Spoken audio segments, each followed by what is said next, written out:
thème de cette rencontre est le rendu des travaux que j'ai conduits sur la mise en œuvre des conclusions du dialogue national. Toutes les autres questions qui sont en dehors de celle-là, je suis désolé, elles n'ont pas leur place. Si vous voulez me rencontrer et que vous souhaitez qu'on discute de ces questions, je suis à votre disposition à n'importe quel moment, mais de grâce, prenons la peine de rester concentrés sur ce qui est la question à l'ordre du jour. Et la question à l'ordre du jour, la première question que pose le premier intervenant, M. Laurent Benoît, c'est est-ce que vous êtes en train de préparer l'opinion à un glissement? Je vous rappelle, monsieur, que je n'ai pas participé au dialogue. Je ne connais ni l'esprit des débats. Je ne connais pas l'esprit des débats. Je suis informé de la lettre des discussions parce que j'ai un texte qui me dit voici les conclusions. Et vous les connaissez certainement mieux que moi puisque vous, journalistes, vous avez couvert l'événement et que moi, je n'y étais pas. Vous pouvez au moins me reconnaître ça. Donc, si j'ai découvert le texte sans connaître l'esprit dans lequel certaines conclusions ont été adoptées, permettez que je prenne le temps de lire le texte et d'essayer de classifier. Je répète, mon rôle n'est pas de juger de l'opportunité des questions qui ont été, des conclusions qui ont été retenues. J'ajoute aussi qu'il ne me revient pas de discuter de la question du glissement et du temps, etc. La seule chose que je dis, c'est que la totalité des conclusions que j'ai sous les yeux sollicite la Constitution 47 fois. Quand j'ai dit ça, je n'ai pas dit qu'il faut du temps. J'ai dit seulement la Constitution est concernée 47 fois. C'est tout. C'est un fait. Exactement comme je dis, quand je lis telle action, telle action, telle action et telle action, il me semble qu'il faut prendre 120 lois. Remettez-nous le tableau avec le... Il me semble, mais comme je l'ai indiqué tout à l'heure, je peux me tromper.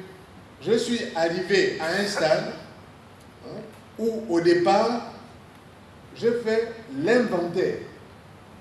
Et maintenant, tout dépendra de la célérité, de la vitesse à laquelle les dossiers seront traités. Mais vous m'auriez fait le reproche si je n'avais pas été capable de vous dire d'entrée de jeu, le volume de travail qu'on a sur les yeux correspond à tel nombre d'actes administratifs à poser. Et c'est ce que j'ai dit.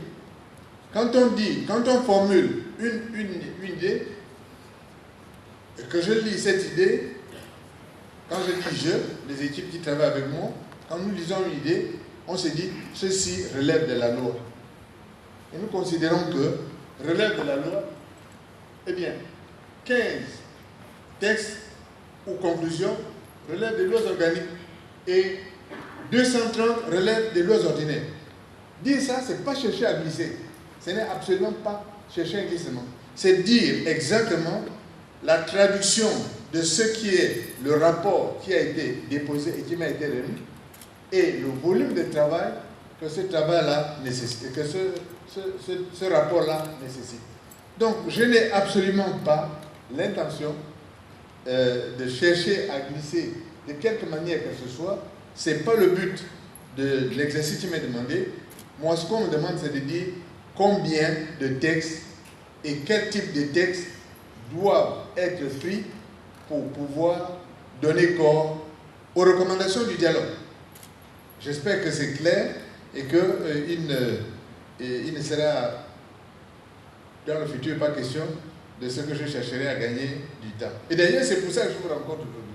Parce que certains se sont dit, mais vous savez, M. Nosima est Premier ministre et on demande dans le dialogue de supprimer la fonction de Premier ministre. D'où la question qui a été posée tout à l'heure. Est-ce que vous êtes en phase avec les recommandations du dialogue? Mais je vous rappelle d'abord que les recommandations du dialogue, pour être entièrement prises en compte, doivent passer par la case changement constitutionnel. changement de constitution. Pour l'instant, on n'a pas encore changé. Deuxièmement, je vous rappelle que si l'on parle de référendum, le référendum peut être oui, il peut être non. Qu'est-ce qui vous prouve, à l'heure qu'il est, que le référendum donnera une réponse positive à cette question? Rien. Donc vous spéculez en me posant cette question. Et vous voulez me forcer à rentrer dans un débat qui n'est pas mon débat à ce stade. À ce stade, je suis chargé de faire quelque chose. Et si vous voulez, moi je peux vous renvoyer la question. Au fait, quels sont les sous-entendus, les considérations qui conduisent à cette conclusion-là? Quelles sont les considérations? Quelqu'un peut me les donner? On pourrait en débattre. Vous êtes les journalistes. Avez-vous posé la question pendant le dialogue? Non. Et c'est à moi que vous la posez. Pourquoi? Vous croyez que je suis à ce point attaché à la fonction de Premier ministre que je ne suis pas capable de discuter calmement et froidement? Vous oubliez mon passé. Vous faites erreur sur la personne et sur le sujet. Ce n'est pas ça la question. La question c'est, je suis pour l'instant Premier ministre.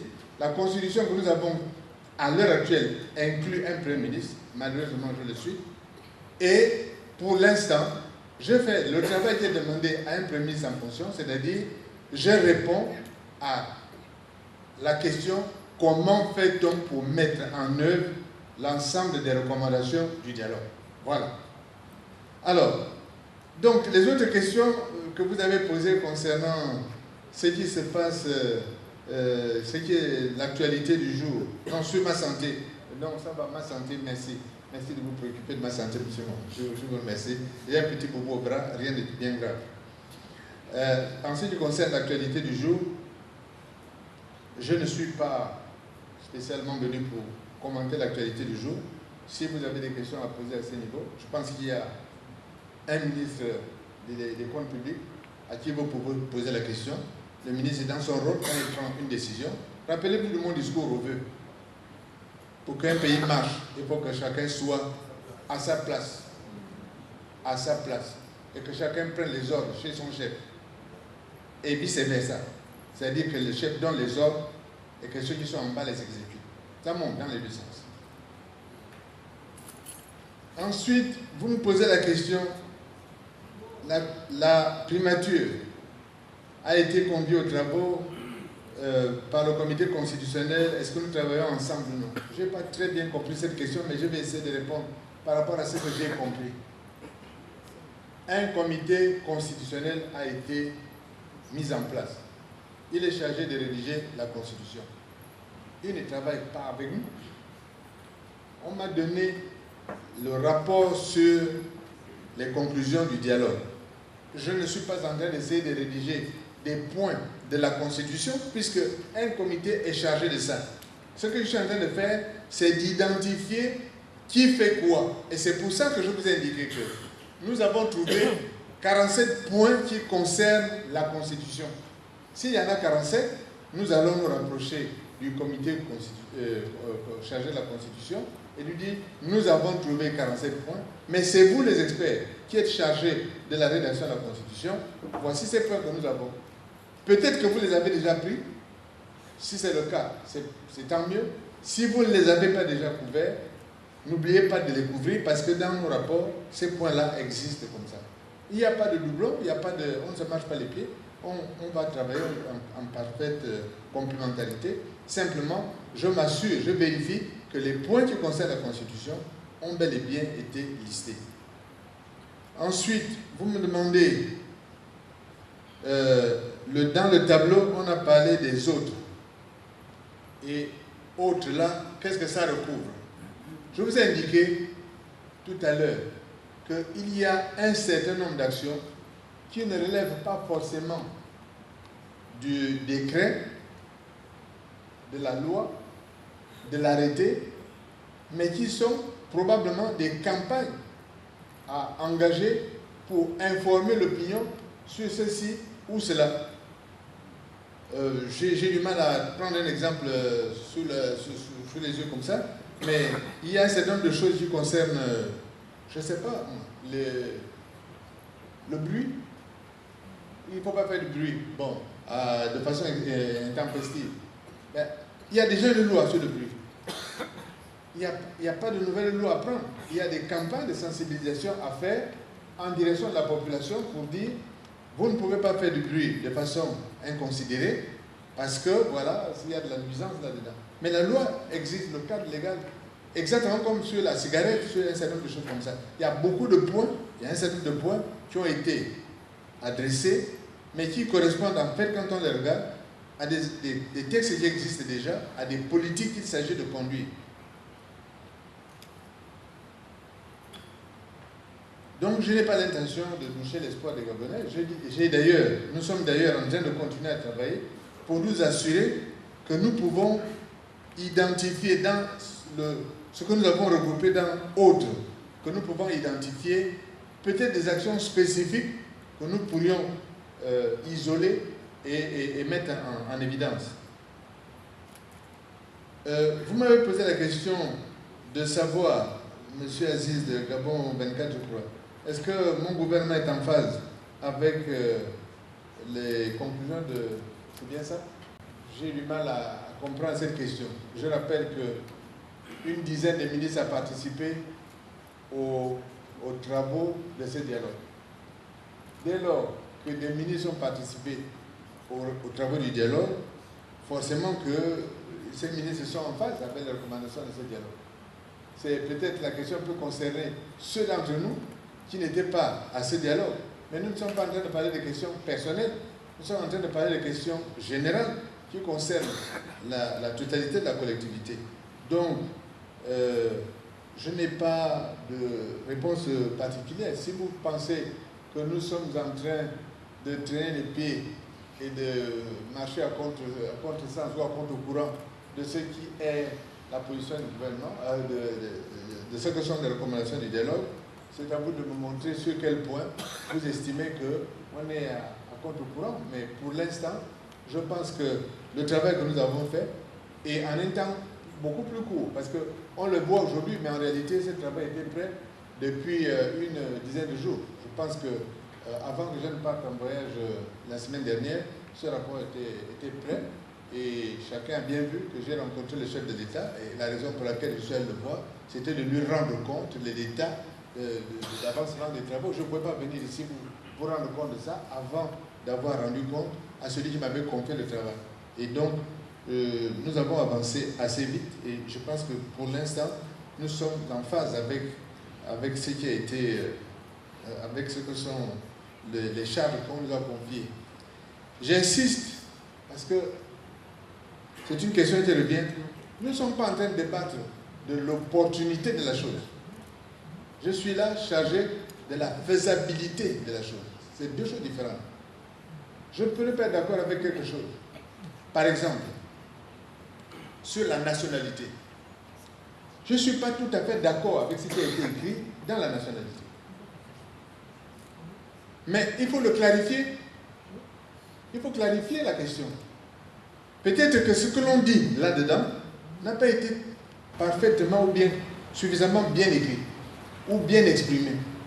Peut-être qu'il s'agit de se poser la question, est-ce qu'on peut avoir à la tête de l'État gabonais quelqu'un qui a 2 passeports? Si la réponse est non, alors nous devons, dans les dispositions constitutionnelles, mettre une disposition qui dit que celui qui aspire à la fonction de président de la République doit se prévaloir d'un seul passeport, c'est-à-dire d'une seule nationalité. Par exemple, je cite ça. Parce qu'on entend beaucoup de commentaires qui sont faits, on dit « Ah, mais les Gabonais deviennent des xénophobes. » Mais ce n'est pas ça la question. La question que l'on doit se poser sur ce point-là, c'est est-ce qu'on peut imaginer que quelqu'un gagne une élection et en même temps se prévale de 2 passeports? L'un gabonais, l'autre d'une autre nationalité. Si c'est non, alors il faut clarifier ce point. Et il n'y a là aucun relent